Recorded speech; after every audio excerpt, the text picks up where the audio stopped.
एक नई कहानी के साथ मैं आपके पास वापस आ गई हूँ। इस कहानी का नाम है सोता हुआ खर्राटे लेता दानव। ये कहानी दानव टीला नाम के खूबसूरत गांव की है। यहाँ पर एक बच्चा कुछ पर्यटकों के साथ टीले पर खड़ा उन्हें गांव का इतिहास बता रहा है। इस गांव का नाम ऐसा इसलिए पड़ा क्योंकि यहाँ पर स्थित ये छोटी सी पहाड़ी सिकुड़ कर लेटे हुए एक दानव के समान लगती है। इस पहाड़ी के बारे में अफवाह है कि सैकड़ों वर्षों से यहाँ पर एक दानव सो रहा है, जो कई वर्षों से एक ही मुद्रा में सोने के कारण पत्थर जैसा ठोस और कठोर हो गया है। आप इस पहाड़ी का आकाशीय व्यू लेंगे तो साफ देख सकेंगे कि कैसे दानव ने अपना गंजा सिर अपने दोनों हाथों में छुपा रखा है, पैरों को घुटनों से मोड़कर पेट पर लगाया हुआ है। इसे खर्राटे लेता हुआ दानव टीला भी कहते हैं, द स्नोरिंग जायंट रॉक, और सोता हुआ दानव टीला भी कहते हैं, यानी स्लीपिंग जायंट रॉक। आप इस पहाड़ी से कान लगाकर जब सुनेंगे तो आपको हल्के खर्राटे जैसी आवाज़ भी सुनाई देगी। राम सेवक नाम के इस 12-13 वर्षीय गाइड की इस बात पर कई पर्यटक पहाड़ी पर कान लगाकर सुनने लगे। सही बात है, मुझे भी सुनाई दे रहा है, एक बच्चे ने कहा। ये टीले से टकराने वाली हवा की आवाज़ होगी, उसके पिता ने कहा। हो सकता है टीले के नीचे कोई जल स्रोत हो, जिसके कारण धरती में उथल पुथल होती हो और ये कंपन जैसी आवाज़ आ रही हो, एक थोड़ा वैज्ञानिक प्रवृत्ति के व्यक्ति ने कहा। हर कोई अपने तरीके से उस आवाज़ को जस्टिफाई कर रहा था। तभी राम सेवक ने कहा, अब यहाँ देखिए, ये हिस्सा दानों के कान जैसा लगता है और ऐसा लगता है जैसे उसमें कोई रुई खोंस रखी है, ताकि शोर शराबे के कारण उसकी नींद न खुल जाए।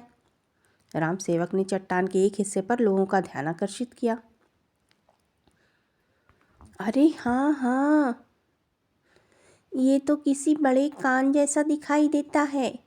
इसमें कुछ ठूसा हुआ है, जैसे रुई या ईयरबड, एक बच्चे ने उत्सुकता से उछलते हुए कहा।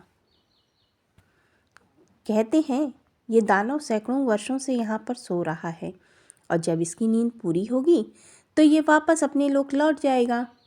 माना जाता है कि सैकड़ों वर्ष पहले एक दिन बस अचानक ही ये टीला यहाँ पर प्रकट हो गया था।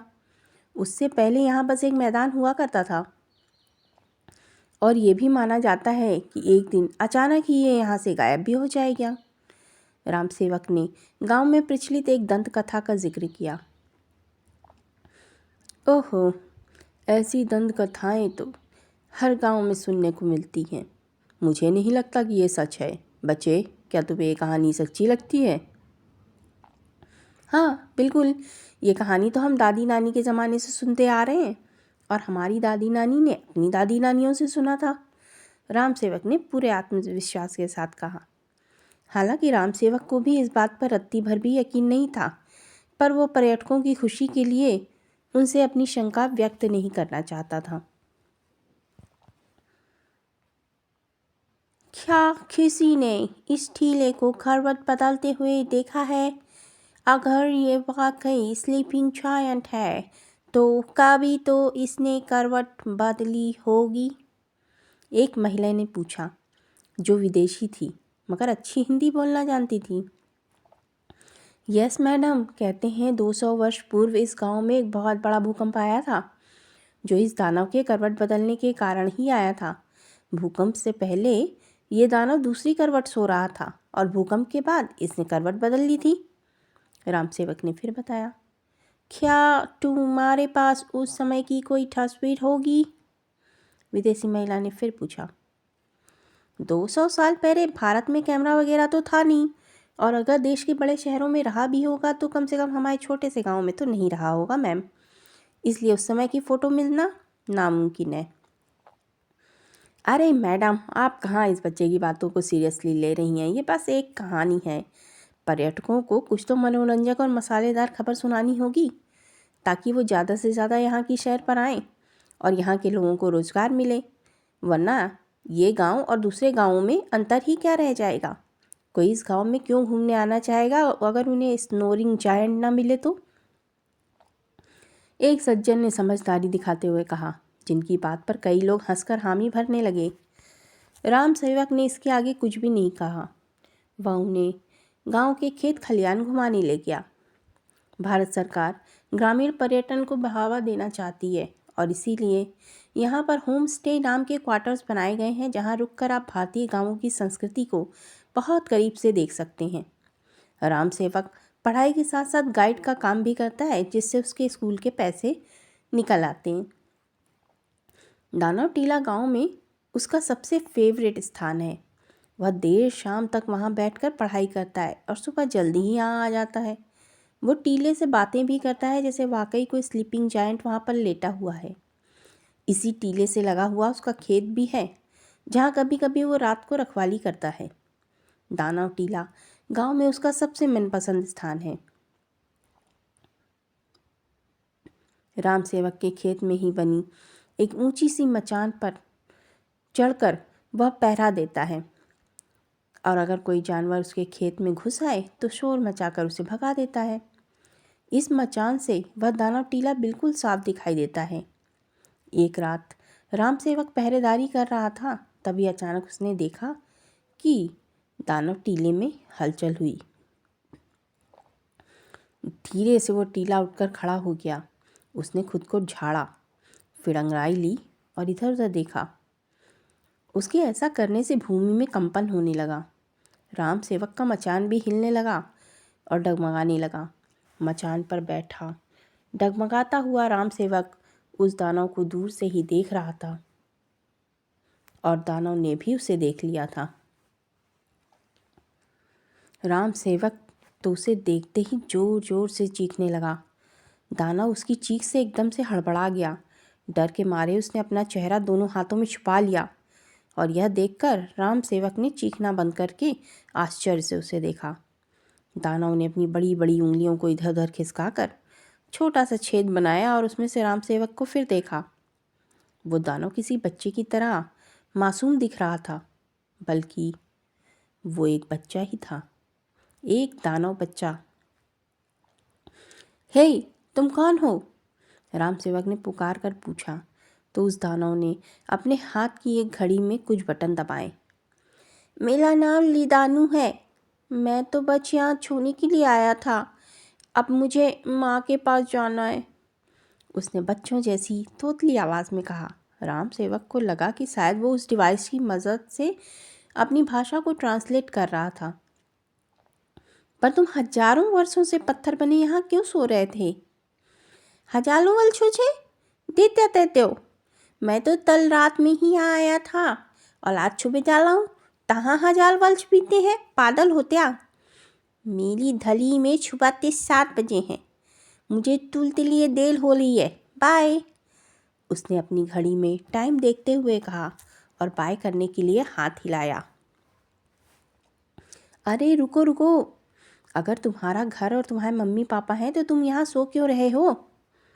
वो क्या है ना ती, मैं बहुत जोर से थलाते लेता हूँ तो मेरे दांव ते लोद उस सोलते तालन सो नहीं आ पाते हैं, उन तो नींद ही नहीं आती। इसीलिए माँ ने मुझे यहाँ भेज दिया है ताकि मैं अपने थलातों से किसी तो परेशान न तल सकूँ। यहाँ ते छोल से बचने के लिए और तुम्हारी भाषा समझने के लिए ये तर्ण यंत्र मुझे दिया है देवी ने, वरना बाप ले यहाँ तो बहुत ज़्यादा शोर होता है। मेले तो तान ते पलड़े ही फट जाते अदल ये यंत्र नहीं होता तो। इच छोल में तुम लोगों तो मेले थल्लाते तो सुनाई ही नहीं देते होंगे है ना? उसने अपने कान में लगे ईयरबड की तरफ इशारा करते हुए लगभग मजाक बनाते हुए कहा। हाँ, ये तो सच है। रात के सन्नाटे में भी हमें तुम्हारे खर्राटे सुनाई नहीं देते, तो दिन के शोर शराबे में क्या सुनाई देंगे? पर हमारे गाँव में इतनी शांति रहती है कि मेरे थल्लाते तिशी तो छोने नहीं देते। इसीलिए गाँव वाले हमारे परिवार तो गाँव से निकालना चाहते थे। इसीलिए मम्मी देवी के पास गई और उनसे मदद मांगी। देवी ने कहा कि एक दूसरे ब्रह्मांड में लाते समय इतना शोर होता है कि मेरे थर्राते भी किसी को सुनाई नहीं देंगे। इसलिए मम्मी ने मुझे रात भर के लिए यहाँ पर छोड़ा था। अब मैं चलता हूँ, बाय। कल रात फिर आऊँगा, तब हम फिर मिलेंगे, उसने हाथ हिलाकर कहा। नहीं, नहीं मिलेंगे, क्योंकि तुम्हारी रात तो अगले सैकड़ों सालों के बाद आएगी। तब तक तो मैं यहाँ रही रहूँगा ना। क्यों नहीं लाओगे? अरे तब तक तो मैं मर जाऊँगा ना। मर जाऊँगा? ये तुम्हारा क्या मतलब है? क्या तुम्हारे गांव में कोई मरता नहीं है? तुम्हें नहीं पता मरना क्या होता है? दानव ने नाम सिर हिला दिया। फिर उसने चुटकी बजाई और अगले ही पल गायब हो गया। राम सेवक अवाक रह गया। तेज आवाज़ में खुर्राटे भरने के कारण उसके घर वालों ने उसे दूसरे ब्रह्मांड में सोने के लिए भेज दिया और वो लोग अमर हैं। क्या बकवास है। पर वो अभी कुछ देर पहले यहाँ खड़ा था और अब गायब हो चुका है। ये मेरा सपना तो नहीं हो सकता। राम सेवक ने खुद को चुट्टी काटी। कल जब लोग यहाँ दानव टीला देखने आएंगे तो क्या होगा? इसी टीले को देखने के लिए तो लोग यहाँ आया करते थे। अब कौन यहाँ आएगा? उन अंकल जी की नज़र लग गई इस गांव को। सचमुच का दानव टीला चला गया। अब यह गांव भी दूसरे गांवों की तरह एक साधारण गांव बन चुका है। अगली सुबह के अखबार उस गायब हो चुके दानव टीले की कहानी से भरे हुए थे। किसी को नहीं पता कि वो दानव टीला अचानक कहाँ गायब हो गया है। राम सेवक जो रात में यहीं पर इसी टीले के सबसे करीब अपने खेत में मचान पर बैठा पहरा दे रहा था, उसका कहना है कि रात में वो गहरी नींद सो रहा था और उसे तो कुछ पता ही नहीं चला कि इस दौरान यहाँ क्या हुआ। कहीं वो स्नोरिंग स्लीपिंग जायंट की कहानी सच तो नहीं थी, वरना इतना बड़ा टीला अचानक से कहाँ गायब हो जाएगा? क्या वाकई वो स्लीपिंग जायंट अपनी नींद पूरी करने के बाद अपने लोक लौट चुका है? सावधान टीवी चैनल से आपका अपना पत्रकार सुरेश त्यागी, नमस्कार। राम सेवक की आशा के विपरीत अब तो और भी अधिक लोग गांव में आने लगे थे। सभी उस स्थान की सैर करना चाहते थे जहां पर कभी वह स्लीपिंग जायंट लेटा हुआ था। नमस्कार। कहानी अगर अच्छी लगी हो तो इसे शेयर करना बिल्कुल मत भूलें। धन्यवाद।